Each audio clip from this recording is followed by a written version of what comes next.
Team ઇન્ડિયાના મુખ્ય coach Gautam ગંભીરને મારી નાખવાની ધમકી આપનાર વ્યક્તિની પોલીસે ધરપકડ કરી છે. તો મંગળવાર 22 એપ્રિલના રોજ પહેલગામમાં આતંકવાદીઓએ 26 પ્રવાસીઓને ગોળી મારીને હત્યા કરી દીધી. તે જ દિવસે ભૂતપૂર્વ ભારતીય બેટ્સમેન અને પૂર્વ દિલ્હીના ભાજપ સાંસદ ગૌતમ ગંભીરને એક ઈમેલ દ્વારા જાનથી મારી નાખવાની ધમકી મળવા પામી હતી. જે બાદ ગૌતમ ગંભીરે 24 એપ્રિલે પોલીસમાં ફરિયાદ નોંધાવી હતી કે તેમને જાનથી મારી નાખવાની ધમકી આપતા 2 ઈમેલ મળ્યા છે. તેમણે રાજિન્દ્રનગર પોલીસ સ્ટેશનમાં એફઆઈઆર નોંધાવી હતી. તેમણે જણાવ્યું હતું કે 22 એપ્રિલે તેમને બપોરે અને સાંજે 2 ઈમેલ મળ્યા હતા.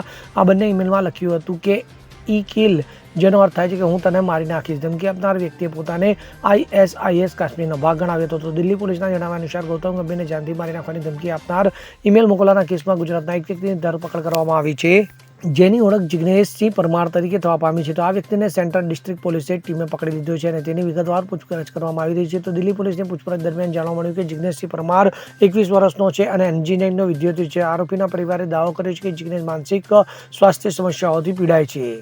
Bureau report, CN24 news.